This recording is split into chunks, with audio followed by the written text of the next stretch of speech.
जय गुरुदेव। और दोस्तों, मेरे चैनल सिद्ध सावर मंत्र में आपका एक बार फिर से हार्दिक स्वागत है। और देखिए, आज मैं आपके सामने एक विशेष प्रकार की साधना देने जा रहा हूं, जो कि आज्ञा चक्र जागरण की साधना है, जिसको त्रिनेत्र जागरण साधना भी कहा जाता है। अब सबसे पहले मैं आपको थोड़ा सा उसके बारे में बता देता हूं कि देखिए, ये जो आज्ञा चक्र होता है, सबसे पहले मूलाधार, स्वाधिष्ठान, मणिपुर, अनाहत चक्र, ये सभी चक्र हमारे शरीर के अंदर ही स्थित हैं और ये सारे अदृश्य रूप में होते हैं। दृश्य रूप में नहीं होते कि आप व्यक्ति का शरीर फाड़ करके और आप देखने लगे कि भाई ये चक्र कहाँ कहाँ पर हैं, तो ये आपको कभी दिखाई नहीं देंगे। ऐसे ये एक उस परमपिता परमेश्वर, उस प्रभु की बनाई हुई इस देह के अंदर एक विशेष प्रकार की एक संरचना है, जो कि आध्यात्मिक जगत में जाने के बाद ही आपको इस चीज का अनुभव होता है। अब आप देखते होंगे कि भाई कोई व्यक्ति तो बड़ा महान कवि होता है, कोई व्यक्ति साइंटिस्ट होता है, कोई साहित्यकार होता है। तो जो हमारा मस्तिष्क है ना, वो मस्तिष्क के अंदर जो हम यूज करते हैं उसका केवल 5% हिस्सा ही हम यूज करते हैं। केवल 5% ही व्यक्ति का जो मस्तिष्क है वो जागृत अवस्था में होता है, बाकी तो 95% सुस्त अवस्था में पड़ा रहता है।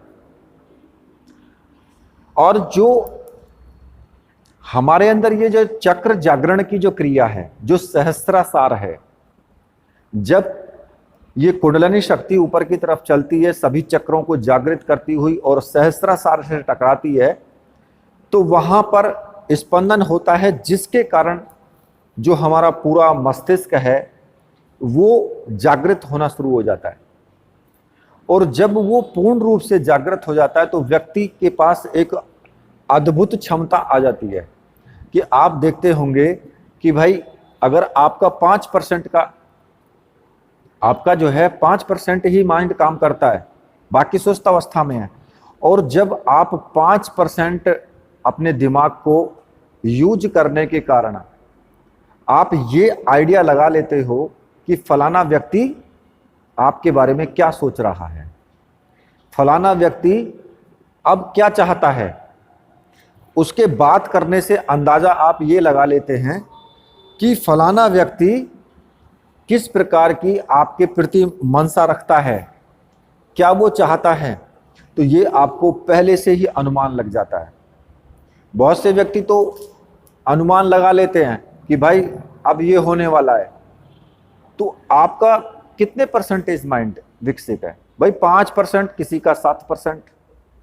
तो जब इतना माइंड विकसित होने पर आप इतना सब कुछ देख सकते हो, इतना सब कुछ अंदाजा लो, तो अगर आपका पूरा माइंड विकसित हो जाए तो फिर क्या होगा?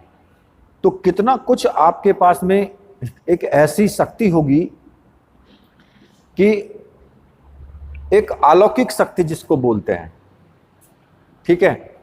और जो ये कवि होते हैं या वैज्ञानिक होते हैं, इनका मात्र 2 या 3% ही आपसे फालतू होता है। 5% से 7% होगा या 8% होगा, इससे फालतू नहीं होता है विकसित। और जब ये इतना कुछ विख्यात हो जाते हैं, भाई कवि होगा कोई तो उसका कितना बड़ा नाम हो जाता है कि भाई फलाना कवि है, या कोई साइंटिस्ट होगा तो उसका कितना बड़ा नाम हो जाता है, भाई ये फलाना साइंटिस्ट है, पूरे विश्व में नाम हो जाता है, ठीक है। और अगर आपका माइंड 50% भी विकसित हो गया तो फिर क्या होगा? कितने आप पॉपुलर होंगे, कितने, मतलब वो आप खुद ही सोच सकते हैं। और जो ये जागरण प्रक्रिया है आज्ञा चक्र को जागृत करने के लिए, इसमें जो सुस्त दिमाग होता है, सुस्त जो हमारा माइंड होता है, वो माइंड ही एक्टिवेट होता है। आज्ञा चक्र जब हमारा खुलता है तो समझिए कि माइंड एक्टिवेट होगा। क्योंकि हम जो हमारे दोनों जो भौं होती हैं उनके बीच में ललाट पर ये बिंदु होता है। यहाँ पर आपको जब आज्ञा चक्र आपका खुल जाएगा, जागृत हो जाएगा, तो आप टीवी पर देख सकते हैं। जैसे इस तरीके से आप चलचित्र की भांति किसी भी घटना को देख सकते हैं। मान लिया आपने आंख बंद करके सोचा कि फलाना व्यक्ति कहाँ है, अभी फिलहाल में कहाँ पर है, तो आपको ऐसे दिखाई देगा वो, जैसे कि आप टीवी पर देखते हैं। आपको टीवी दिखाई देता है कि फलानी जगह पर है। जैसे आप रोजमर्रा की जिंदगी में जो हमारी आंखें देख रही हैं, बिल्कुल वैसा ही दिखाई देता है। और ये मेरा खुद का अनुभव है, इसलिए मैं आपको बोल रहा हूं। अनुभव है तभी मैं आपको बोल रहा हूं, वरना मुझे क्या पता, क्यों बोलता मैं आपसे। क्योंकि मेरा जो चैनल है वो सही और सटीक ही बात करेगा आपसे। मैं ज्यादातर वही चीजें आपको बताता हूं जो मैं अनुभव कर चुका होता हूं। तो इसलिए अगर आप आंख बंद करके ध्यान में जाते हैं तो उस वक्त क्या होता है, उस वक्त आपका जो माइंड है वो बिल्कुल शून्य में चला जाता है। आपको बाहरी दुनिया का पता नहीं होता है कि क्या हो रहा है। ऐसे चले जाते हैं जैसे कि आप नींद में चले गए हों। और नींद में आप स्वप्न देखते हैं ना, नींद में आप स्वप्न देखते हैं, उस तरीके से आपको दिखाई देगा। और वो दिखने के बाद फिर आप जागृत अवस्था में आ जाओगे और फिर आपको वो याद रहेगा कि आपने क्या देखा है। और जैसे ही आप जागृत अवस्था में आओगे तो आप देखोगे कि आप बैठे हुए भजन कर रहे हो, या आपने जो सोचा है आपने उसके बारे में देख लिया है, सब कुछ आपको पता लग चुका है। ये जो क्रिया है, ये क्रिया त्रिनेत्र जागरण से ही संभव है। आज्ञा चक्र के जागृत होने पर भी ये संभव होती है, ये क्रिया। ठीक है, तो अब मैं आपको जो आज्ञा चक्र के जागरण की जो तरीका है, जो उसका विधान है, वो मैं आपको पूर्ण रूप से बता देता हूं कि आप अपने आज्ञा चक्र को किस तरीके से आप जागृत कर सकते हो। देखिए, तरीके कई होते हैं। आप योग के द्वारा भी जागृत कर सकते हैं, लेकिन योग के द्वारा बहुत ही कठिन परिश्रम है। और अगर जरा सा भी कोई आपसे त्रुटि हुई किसी भी प्रकार की, तो उसमें दिक्कतें खड़ी हो जाती हैं सामने। इसलिए गुरु का पास होना उस वक्त जरूरी होता है, उस वक्त, क्योंकि योग में गुरु का साथ होना बहुत जरूरी है। लेकिन जो मंत्र साधना के द्वारा भी इसको जागृत किया जाता है, और मंत्र साधना में आप खुद भी कर सकते हो, ऐसा कोई जरूरी नहीं है। गुरु मान करके आप खुद भी कर सकते हो। भगवान शिव को गुरु मान करके आप इस क्रिया को कर सकते हो। इसमें किसी भी प्रकार की हानि होने की कोई भी संभावना नहीं होती है कि भाई आपके साथ में कोई हानि हो जाएगी, क्योंकि आप मंत्र साधना के द्वारा कर रहे हो। मंत्र जो है वो आपका आज्ञा चक्र को जागृत करेगा, एक्टिवेट करेगा। तो इसमें कोई भी त्रुटि होने की संभावना नहीं होती है। इसलिए बेधड़क होकर के आप इस साधना को कर सकते हो। ठीक है, अब इस साधना में आपको मुख्य रूप से क्या क्या करना होगा, तो देखिए, इस साधना में जो मुख्य रूप से आपको सामग्री लगेगी वो सामग्री मैं आपको बता देता हूं। भूत भविष्य सिद्धि यंत्र, भूत भविष्य सिद्धि गुटिका और कालजयी माला। ये इस साधना में 3 चीजें प्रयुक्त होंगी, और तीनों चीजें मंत्र सिद्ध और प्राण प्रतिष्ठा युक्त होनी चाहिए। अगर आपको ऐसी सामग्री चाहिए तो मैंने अपना व्हाट्सएप नंबर वीडियो में भी दिया है और वीडियो के डिस्क्रिप्शन में भी लिख करके दिया है, वहां से आप मुझे व्हाट्सएप कर सकते हैं और ये सामग्री आप प्राप्त कर सकते हैं। ये साधना आपको रात्रि में ही करनी है। ठीक है, रात्रिकालीन साधना है ये, तो आपको ये साधना रात्रि में ही करनी है और किसी भी प्रकार की कोई डरने की आवश्यकता इसमें नहीं है। इसमें आपको सफेद रंग के वस्त्र धारण करने हैं, स्नान आदि कर लें, एक चौकी सामने लगा लें, ठीक है। और इसमें आपको तेल का दीपक आपको लगाना है और किसी भी मंगलवार से आप इसको शुरू कर सकते हैं। किसी भी मंगलवार से आप इसको शुरू कर सकते हैं। इस सामग्री के अलावा जैसे कि पुष्प हो गए, चावल हो गए, कुमकुम, ठीक है, ये सभी सामग्रियां आप इकट्ठा कर लें पहले, इनकी आपको जरूरत पड़ेगी, ठीक है। और इसमें आपको उत्तर या पूर्व दिशा की तरफ मुख करके आपको बैठ जाना है। आसन आप किसी भी रंग का ले सकते हैं, सफेद रंग का ले लें तो अच्छा है। जब सफेद रंग के वस्त्र धारण किए हैं तो सफेद रंग का ही आसन ले लें और सफेद रंग का ही चौकी पर कपड़ा बिछा लें, ठीक है। अब इसमें आपको क्या करना है कि किसी भी एकांत कमरे में, मतलब कि जब साधना करें तो एकांत में ही करें। अब एकांत में किस लिए बोला जाता है कि भाई आप डिस्टर्ब ना हो, क्योंकि अगर इधर उधर व्यक्ति होंगे तो फिर वो कोई कुछ बोलेगा, कोई कुछ बोलेगा, सभी को चुप तो नहीं कर सकते हो, तो वो जब बोलेंगे तो आपका ध्यान भटकेगा। तो इसलिए एकांत बोला जाता है। ऐसा नहीं है कि एकांत में बैठने के कारण जो है कोई भूत प्रेत आ जाएंगे या कुछ और हो जाएगा, ऐसा कुछ नहीं होता है। लेकिन एकांत इसलिए बोला जाता है कि आप डिस्टर्ब ना हो, आपका ध्यान अच्छे से लग जाए, शांत वातावरण हो, इसलिए एकांत रूम चाहिए, ठीक है।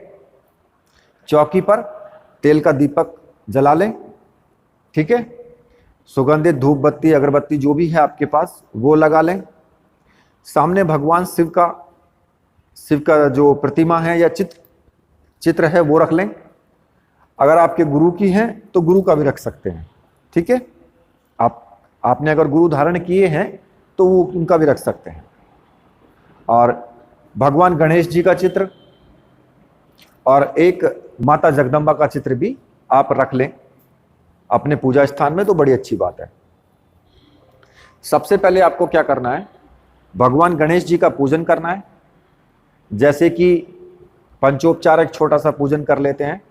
भगवान गणेश जी पर आपको पुष्प भी चढ़ाने हैं, धूप दीप दिखाने हैं, टीका लगाना है कुमकुम से, और चावल चढ़ाने हैं। ये पंचोपचार पूजन में आ जाता है। इसमें किसी भी प्रकार के भोग की आवश्यकता नहीं है। मैं भी बहुत आश्चर्य में हूँ कि जो भी करता है तो वो मेरी जो साधना दी गई है जिनमें मैंने कोई भोग नहीं बताया है, उनमें भी कहते हैं कि जी भोग किस चीज़ का लगाएं। अरे भैया, भोग सुन के मैं भी पक चुका हूँ। पता नहीं भोग हो गया या कौन सी खिचड़ी हो गई यार, कि जिसको देखो वही भोग, जिसको देखो वही भोग। भाई, भोग के बिना क्या साधना नहीं होती है? जंगलों में रहते हो, जंगलों में ऋषि मुनि रहते हैं, वो तपस्या करते हैं, साधना करते हैं, तो क्या भोग उनके पास रहता है क्या कि भाई भोग जरूरी है? ऐसा कुछ नहीं है। आप सिर्फ जो मैंने बताया है उतना करो, ठीक है। सबसे पहले हाथ जोड़ करके भगवान श्री गणेश को प्रणाम करो, पंचोपचार एक छोटा सा पूजन करो और भगवान गणेश जी के मंत्र की एक माला का जाप कर लो। चाहे श्री गणेशाय नमः कर लो या फिर वक्रतुंडाय हुम, जो भी आपकी अच्छा लगे उस मंत्र का एक माला का जाप कर लो। और इसमें भगवान गणेश जी की प्रार्थना करें। भगवान गणेश जी से प्रार्थना करें कि मैं जो साधना करने जा रहा हूं इसमें निर्विघ्न मेरी साधना सफल हो, ऐसी प्रार्थना करें भगवान श्री गणेश से, और भाव से पूजन करें। मेरे कहने का मतलब यह है कि भाव होना चाहिए। जितना आपका अच्छा भाव होगा उतनी ही अच्छी आपकी साधना सफल होगी, ठीक है। उसके बाद आपको संकल्प लेना है। संकल्प में आप क्या ले सकते हैं? संकल्प में आप जैसे कि आप अपना नाम, अपना गोत्र, या अमुक दिन से ये साधना करने जा रहा हूं। कौन सी साधना? आज्ञा चक्र जागरण साधना करने जा रहा हूं और इसमें मुझे अभिष्ट सफलता मिले, मेरा आज्ञा चक्र जागरण हो और इस कार्य में मुझे सफलता मिले, इसके लिए मैं ये साधना कर रहा हूं। और उस जल को, जो आपने हाथ में थोड़ा सा अंजलि में जल लिया है, उस जल को भूमि पर छोड़ दें आप। ठीक है। उसके बाद आपको गुरु पूजन करना है। जो भी आपके गुरु हैं उनका पंचोपचार पूजन कर लें, उनको टीका लगाएं, धूप धूप दिखाएं, पुष्प चढ़ाएं, चावल चढ़ाएं। ठीक है। इतना सभी करने के बाद प्रार्थना करें, उनका ध्यान करें। और ध्यान में आप, सभी को पता है उस दोहे का, उस दोहे को भी बोल सकते हैं।